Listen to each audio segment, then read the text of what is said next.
sehat, salam sejahtera untuk kita semua. Jumpa lagi dalam renungan harian kita bersama saya Suster Petronella Beruka Rokai Sisi. Hari ini, hari Selasa tanggal 9 Agustus 2022, hari biasa pekan ke-19. Bacaan Injil yang akan kita renungkan diambil dari Injil Matius bab 18 ayat 1 sampai ayat 5 dan ayat 10 dilanjutkan ayat 12 sampai ayat 14 dengan tema motivasi menentukan kualitas pelayanan. Pada waktu itu datanglah murid-murid itu kepada Yesus dan bertanya, "Siapakah yang terbesar dalam kerajaan surga?" Maka Yesus memanggil seorang anak kecil dan menempatkannya di tengah-tengah mereka. Lalu berkata, "Aku berkata kepadamu, sesungguhnya jika kamu tidak bertobat dan menjadi seperti anak kecil ini, kamu tidak akan masuk ke dalam kerajaan surga. Sedangkan barang siapa merendahkan diri dan menjadi seperti anak kecil ini, dialah yang terbesar dalam kerajaan surga. Dan barang siapa menyambut seorang anak seperti ini dalam namaku, ia menyambut aku. Ingatlah, jangan menganggap rendah seorang dari anak-anak kecil ini, karena aku berkata kepadamu, ada malaikat mereka di surga yang selalu memandang wajah Bapakku yang di surga. Bagaimana pendapatmu jika seorang mempunyai 100 ekor domba dan seekor di antaranya sesat? Tidakkah ia akan meninggalkan yang 99 ekor di pegunungan dan pergi mencari yang sesat itu? Dan aku berkata kepadamu, sesungguhnya jika ia berhasil menemukannya, lebih besar kegembiraannya atas yang seekor itu daripada atas yang ke-99 ekor yang tidak sesat. Demikian juga Bapamu yang di surga tidak menghendaki supaya seorang pun dari anak-anak ini hilang." Demikianlah sabda Tuhan.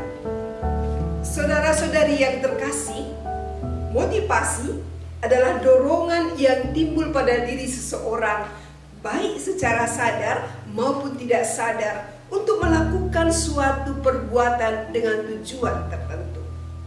Motivasi seseorang dalam melayani sangat menentukan kualitas pelayanan orang tersebut.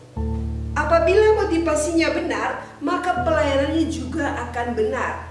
Tetapi apabila motivasinya salah, yakni mencari keuntungan diri atau popularitas diri, maka pelayanannya akan salah atau tidak sesuai dengan kehendak Tuhan.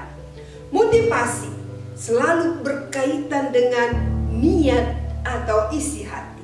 Maka pelayanan dengan motivasi yang baik akan membuat kita dalam pelayanan tetap semangat, bersuka cita, dan tidak mencari keuntungan diri juga pujian. Demikian sebaliknya, ketika motivasi dalam pelayanan kurang tulus, mencari keuntungan diri, maka akan ada waktunya harapan tidak terwujud, pelayanan menjadi suatu beban. Dalam bacaan Injil hari ini, para murid bertanya kepada Yesus secara langsung tentang siapa yang terbesar dalam kerajaan surga.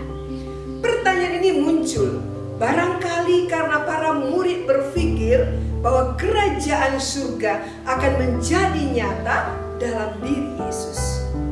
Para murid masih memiliki gambaran kerajaan surga sebagai sebuah bentuk kehidupan sosial yang dibangun di sekitar Yesus. Dengan cara pikir yang demikian, maka wajar muncul pertanyaan, siapa yang terbesar di dalam kerajaan surga? Ada motivasi untuk menikmati imbas sebagai murid Yesus. Atas pertanyaan ini, Yesus menyampaikan beberapa hal yang harus dipenuhi para murid atau pengikutnya, yakni bertobat, rendah hati, dan menjadi seperti anak kecil. Bertobat dan menjadi seperti anak kecil. Bagi Yesus, kebesaran yang sejati dalam kerajaan surga bukan soal kedudukan jabatan dan kuasa, melainkan kasih yang tulus dan kerendahan hati dalam melayani sesama. Pertanyaan para murid tentang siapa yang terbesar dalam kerajaan surga menunjukkan adanya kesalahan motivasi dalam mengikuti Yesus.